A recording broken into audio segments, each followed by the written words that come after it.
In 2028, the Athletics will begin playing baseball at a brand new stadium in Las Vegas. The estimated cost of this stadium is $1.5 billion, making it one of the most expensive sports complexes ever built. So where is the money coming from? You might assume that the team's owner is footing the bill, or at the very least, the team is paying for most of it. And while the Athletics have secured loans from several banks, a significant chunk, $380 million, isn't coming from investors, it's coming from taxpayers. That's right, the Athletics only agreed to move to Las Vegas on the condition that the state of Nevada would help finance their stadium. After just 8 days of debate, the Nevada state legislature approved the funding. And this isn't even the first time that Nevada has shelled out large sums of public money for a stadium.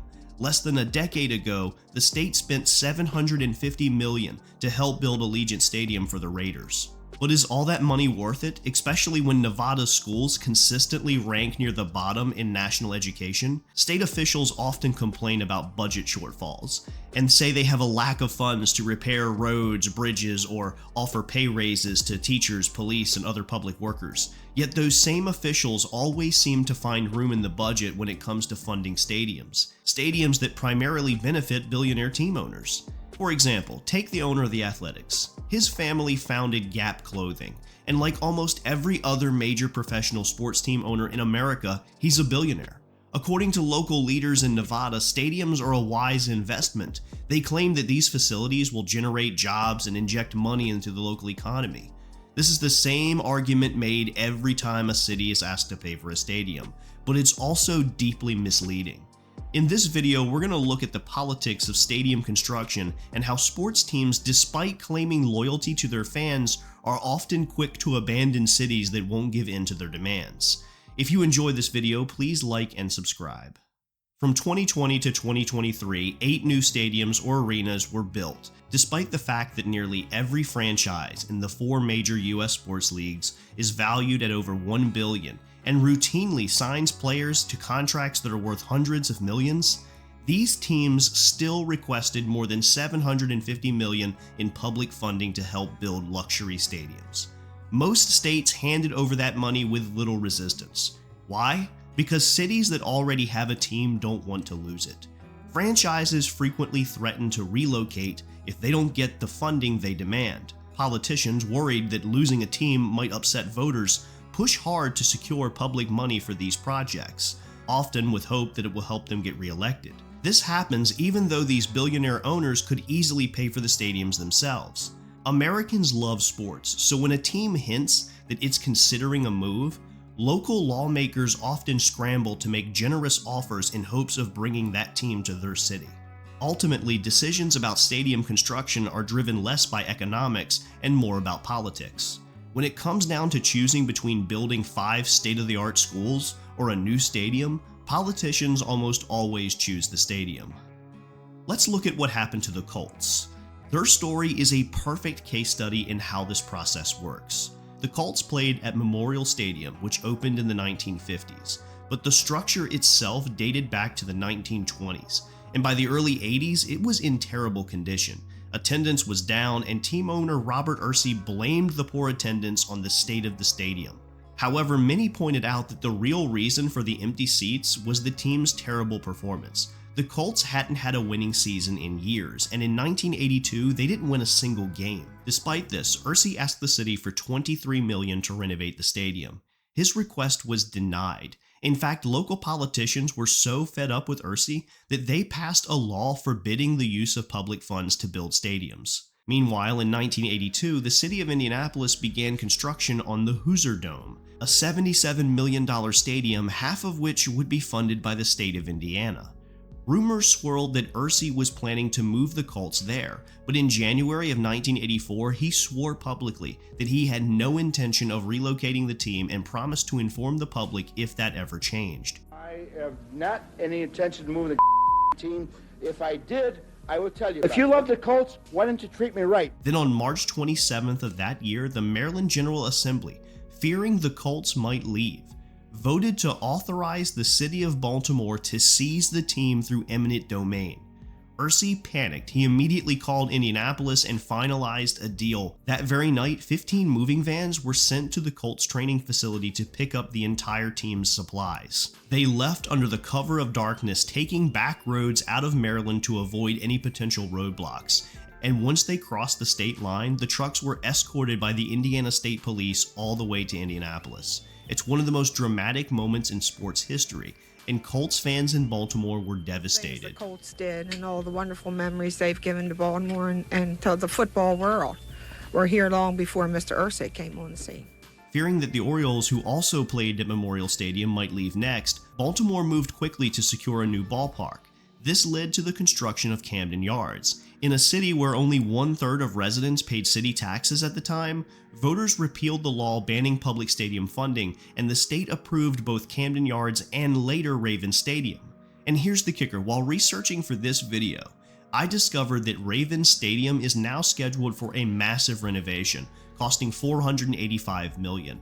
Of that, the Ravens, valued by Forbes magazine at over $5 billion, is only going to contribute $20 million. The remaining $465 million is coming from the state of Maryland. Up until the 1930s, most stadiums were built and owned by private individuals. Fenway Park and Wrigley Field, for example, received no public funding during their construction. But after World War II, when local leaders saw how much money sports franchises were generating, cities began competing to attract teams. And that's when politicians started bending over backwards to accommodate team owners. In 2001, the Arizona Cardinals threatened to leave the city if they didn't get a new stadium.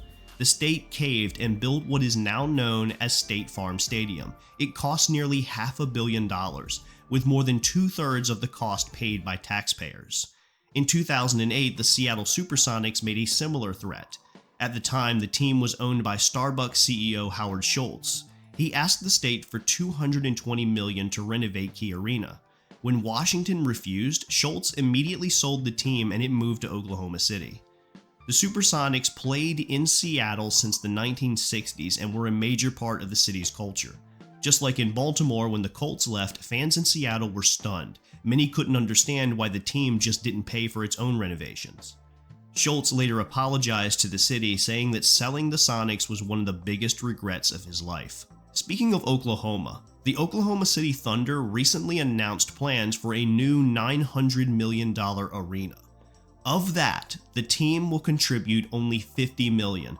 The rest will come from taxpayers. In fact, Oklahoma City raised sales taxes by 1% just to help fund it, even though the team is valued at over $3.5 billion. Today, about 40% of the total cost of stadiums is financed by public money. During the decades following the Colts' departure from Baltimore, nearly 70% of stadium costs were publicly funded. So how does the city actually benefit from spending all that money? Aside from gaining or keeping a team, supporters argue that stadiums generate billions for the local economy. According to Las Vegas, the new athletic stadium is expected to generate thousands of jobs and bring in $1.3 billion annually. On the surface, it sounds great. You spend $380 million and get $1.3 billion every year for the foreseeable future. But that figure is extremely misleading, and most economists strongly disagree with it.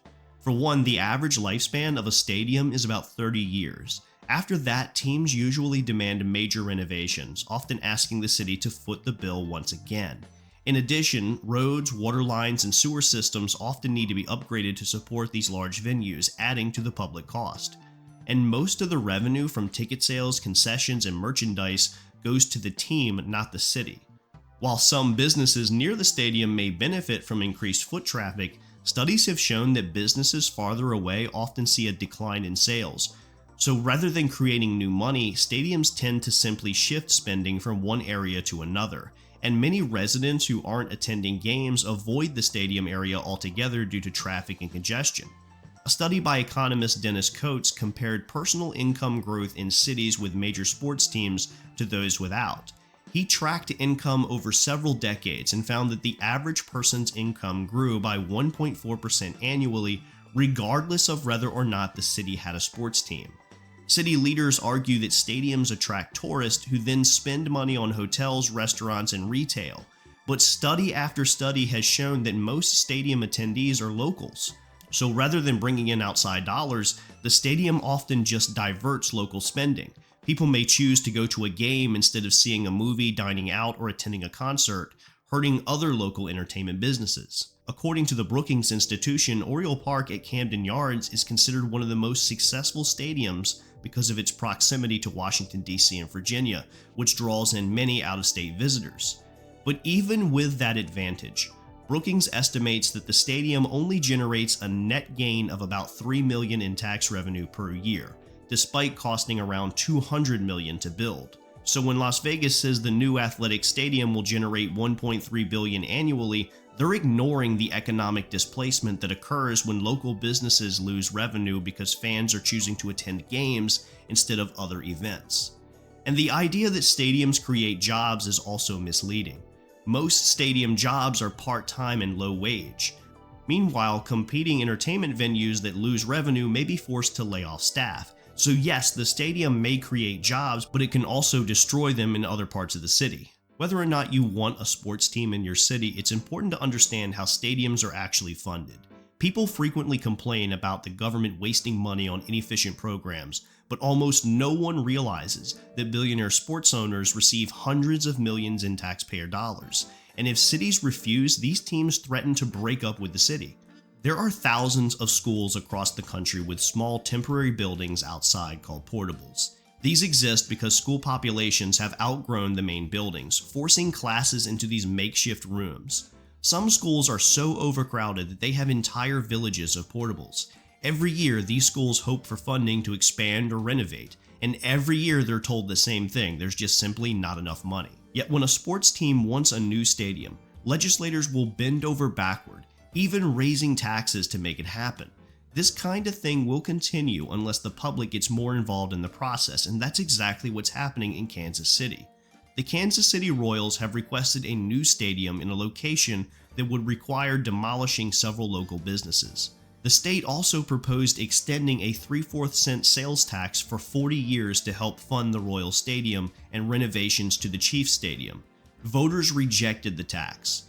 Now there's a heated debate over what the Royals will do. The team has already begun exploring relocation options outside the state and has even threatened to leave. Let me know in the comments what you think about public funds being used to build sports stadiums. I know people take a lot of pride in their local teams, but do you think the millions spent on stadiums is truly worth it? As always, thank you for watching.